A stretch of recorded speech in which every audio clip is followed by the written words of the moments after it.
كما كان متوقع الاهلي بيغلب الاسماعيلي بدون اي مقاومه من الاسماعيلي، ضرب مفيش شتيمه.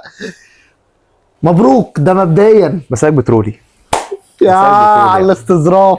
مساك بترولي ومساء الدنيا كلها بتروليين زيزو والله كله بسبب زيزو. بس احنا اتكلمنا مع الزمالك في الحلقه اللي انت عملتها، ما ترغيش بقى في القرف ده هنا. ماشي.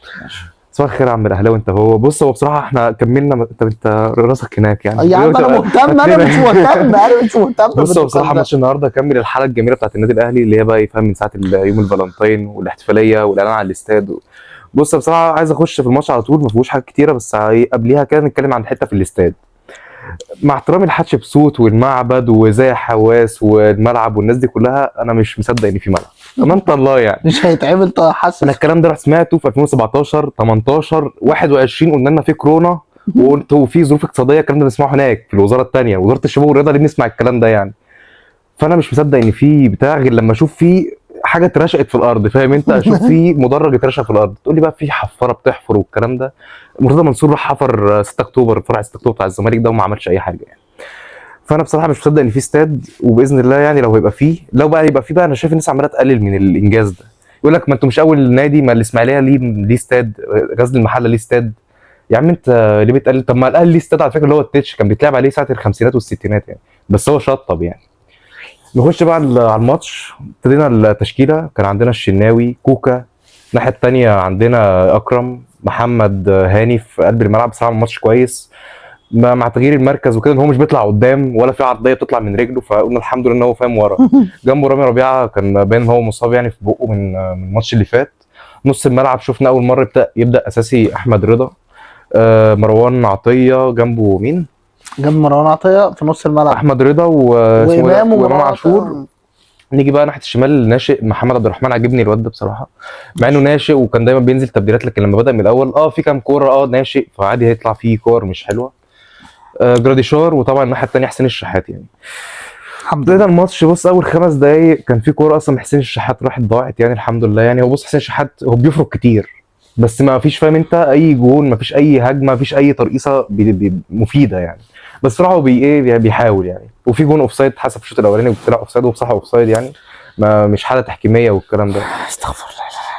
مين تاني نتكلم على مين؟ بص بصراحه الماتش بصراحه قليل فنيا، ما فيش اي حاجه تتقال عليه يعني، ولا وليد بتوصل الملعب بيقول لك هجمه سريعه للاسماعيلي. هو ده الديربي بتاعنا بقى يا جدعان، هو رب الدنيا واقعه خالص. والاهلي اللي عاجبني في كل اللي هو عارف ان قيمه الماتش ده اخره كوبايتين وسجاره يعني، فاهم؟ كوبايتين شاي وسجاره، وفاهم انت نزل البودره نزل الناشئين، صح. فهو ده الصح بصراحه من الاول يعني.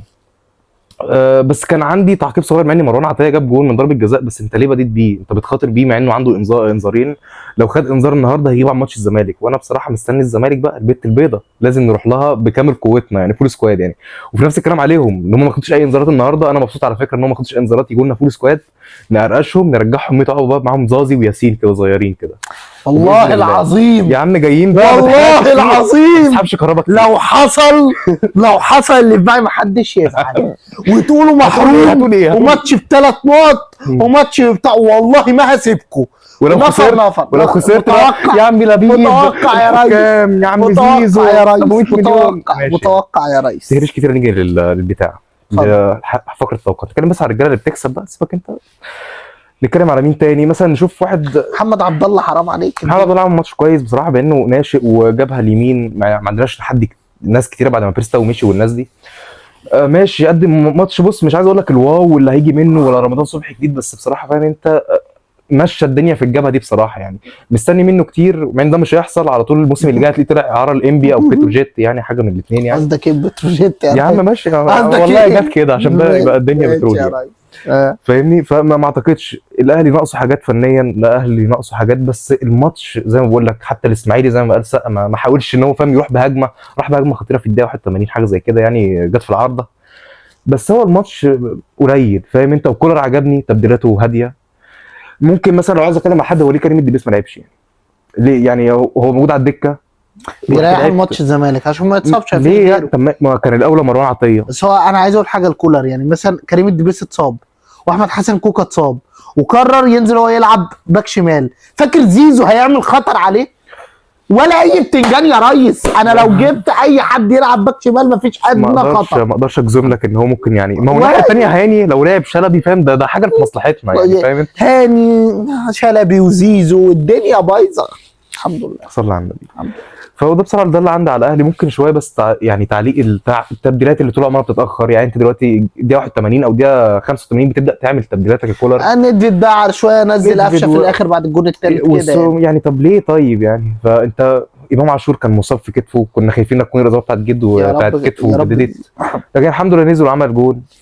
جراديشار ممكن بقى عندي تعليق صغير. جراديشار بصراحه الماتش ده كان وحش، ما قدمش كتير. ممكن هي كره الجون الثاني بصراحه لا هو بيعافر وراح فيها وراح ضغط على الحارس لما جت من وراه، وبعدين ضغط على المدافع بصها الامام راح شعلقها في الجون. بس في كام كوره بقى من جراديشار لا وحش. رجله بيطول الكوره في رجله، بيتغشم على الكوره في لا وسام هيركب انت انا قلت لك هو ده بديل وسام ممتاز. هتستنى منه بقى اللي هو يركب مع وسام و2 و4 2 ولا تلعب ب2 مهاجمين؟ كلام سيد اللهبل ده. ايوه وبرضه عندي مشكله ان انت جراديشار احنا قلنا كذا مره ان هو مميز بالكرات العرضيه في الدماغ غشيم، وشفناه في جون تقريبا بتروجيت الاولاني جاب جون جامد. هو البتروجيت انت عملت كلمه بتروجيت تالت اكتر من الاهلي في الماتش ده. ممكن اقول حاجه دلوقتي، عندك حاجه في ماتش الاهلي بتخش على التقييمات وتخلصها؟ اخش على التقييمات بس يا ريت نلعب بس شويه عرضيات حلوين يا عم محمد هاني. نبيل كوكا لا مش لا. صعبه لا ما تعملش عرضيات، لا ما تعملش صعبه. نخش على التقييمات. محمد الشناوي بصراحه عمل ايه؟ ما عملش حاجه، ما اختبرش خط الدفاع. لا بصراحه كان في كام كوره بالذات في الشوط الثاني بعد ما نزول مروان حمدي لا كانوا برضو بيعافروا فيها، بالذات رامي ربيعه وهاني عاجبني 8 هاني، رامي ربيعه 7. كوكا ما اعرفش هو ليه قاعد في المركز ده بصراحه مش عاجبني. مش عاجبني في المركز ده. الناحيه الثانيه مين؟ الباك اكرم ربنا يوفقك في الشمال القطري يا عم، مش هقيمك كلاعب مش بتاعنا بصراحه يعني. مروان عطيه لا 8 يا عم، وهو الجون اول جون يجيبه في مسيرته ده تقريبا. احمد رضا عاجبني عليه شويه بساط كده لقدام كان بيعملها جراديشار، كان بيقطم وبيحاول يعني يستلمها بس قلنا على جراديشار. احمد رضا 7. محمد عبد الرحمن عاجبني في محدود الماتش ده ماشي 8. لا وجاب الجون الرابع فخليها 9 عشان الجون الرابع. يلا الجون الرابع ماشي وخليها يلا. نخش مثلا على جراديشار من قبل لا يعني بص 6 او من اوحش ماتشات بصراحه اللي عملها حتى الشوط حق الاربعه بس انا زملكاوي انا ماليش دخل. الشوط الثاني ما عملش حاجه يعني. ماشي نخش على حسين الشحات لا بصراحه عافر في كام كوره 7. مثلا التبديلات هنتكلم على قفشه ووسام ما نزلوا في وقت بصراحه ما ضافوش حاجات كتيره يعني، حتى بعد الجونين اللي جم بعد ما نزلوا لا بصراحه ما ضافوش كتير يعني. نخش بقى على ايه؟ على اللوب الكبير، مباراه الزمالك والاهلي بعد تعادل. الاهلي والزمالك على ارض يا عم غور بعد تعادل بتروجيت وفوز زفت.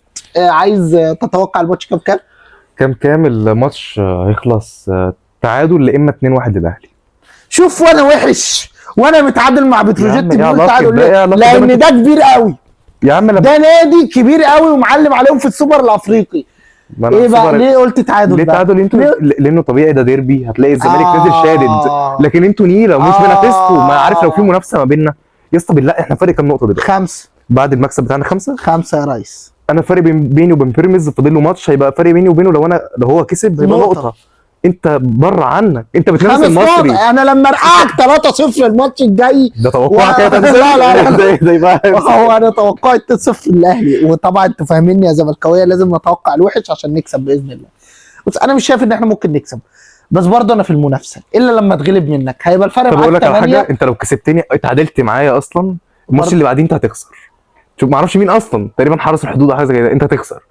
شوف بقى لو انت عملت نتيجه ايجابيه معايا انت الماتش اللي بعدها هتخسر. انا بقول لك اهوش ليه بقى. انا بقول لك 2-1 لان انتوا مش جامدين يا اسطى ولا احنا جامدين، بس ده يفرق، العقليه بتفرق. انتوا دول داخل لا الفرقتين انت داخل شهاده وجازز، انا نفس الكلام داخل وشهاده وجازز، بس انا عندي بقى فاهم شويه لعيبه عندي يعني. انت عندك مين؟ شلبي، زيزو. انت شوفوا الحلقه بتاعت زيزو عنده عادي يعني فاهم يردح له نص ساعه. ها مين تاني يعني؟ يبقى انهي الحلقه. والله حسبي الله ونعم الوكيل اللي فيك يا زيزو، هو اللي وصلنا انت اللي وصلتنا للاشكال دي اللي تتكلم يا عم. ما هو من 4 سنين يا عم، ما هو عندكم من 6 سنين كان منيمكم يا عم. ما هو عندكم من 6 سنين كان بيعمل ايه زيزو يعني؟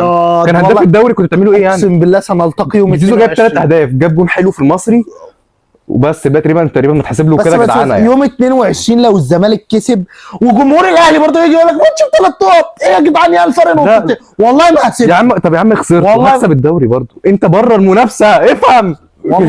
والله هكسبك باذن الله وهفضل في المنافسه، ولو اتعادلت هفضل في المنافسه الا لو خسرت. انت بتنافس المصري رابع ثالث، مشكلتي شايف؟ مع بيراميدز، انت مالك بره عنك مش حوارك. ما هو الاشكال دي كسبتني. تلعب بسبب دي، كسبتني. هيبقى فرق نقطتين وهنافس. لا هكسب انا الدوري برضه بره عنك يا ابني، بره عنك يا ابني انت ليه دي. بتقول كده يا ابني؟ يا ابني هو انت مش لسه مرزوع مني في السوبر الافريقي؟ وانت لسه واخد مطلع دوري. بعده من الدوري من السوبر المصري. ما بعترفش بالبطولات المحليه. ولا انا بعترف بالبطولات اللي بعترفها معاك. شوف انت ناديكوا اصلا ده كله على بعضه ما فيش منه حاجه. هتغلط في ناديه هغلط في ناديك عشان لا بص أنا بالمايك ما اقول لك اهو. لبس مايكك بعد اذنك، توقعك النهائي. 2-1 للنادي الاهلي، وسام لا امام وبن شرقي. بن شرقي مش هيلعب، ما لعبش، هيلعب ماتش الزمالك. يا عم هجيب جون شرف، انت مالك انت، هجيب جون معنوي مالكش فيه. توقعي 2-0 الاهلي او 3 هنتبلع. تمني ان شاء الله. انت بتفكر كتير يا اسطى. لا انا جمهور الزمالك فهمني، انا لما اقول توقع وحش ونكسب هو ده احنا بنشقق. ده محمد صبحي ما بيني وما بين جمهور الزمالك مالكش ده. بس اتمنى ان شاء الله 1-1. ده صعب في التمني. هنكسب جمهور الزمالك، هنكسب ازاي بالله عليكم الاهلي؟ يعني هقول له ازاي ان احنا هنكسبكم؟ بزيزو، بشلبي، بسيف الدين الجزيره، الله يسترك يا ريس. الحمد لله دوتوا بسالمين. تعليق اخير بس. المانجا باظت 4-0. وجمهور الاسماعيلي ما يكاكيش كتير، يقول لك ما بتجيش تلعب في الاسماعيلي ليه؟ يا عم انت يا عم شوف الازهريين اللي بيلعبوا عندك في الفرقه بقى. بس انهينا. عايز تقول حاجه ثانيه؟ هي المانجا باظت. المانجا باظت ماشي يا عم، دمتوا سالمين. حسبي الله ونعم الوكيل في احمد السيد زيزو. كان زماننا فرق 3 نقط بس بقى فرق 5 نقط. شكرا، سلام.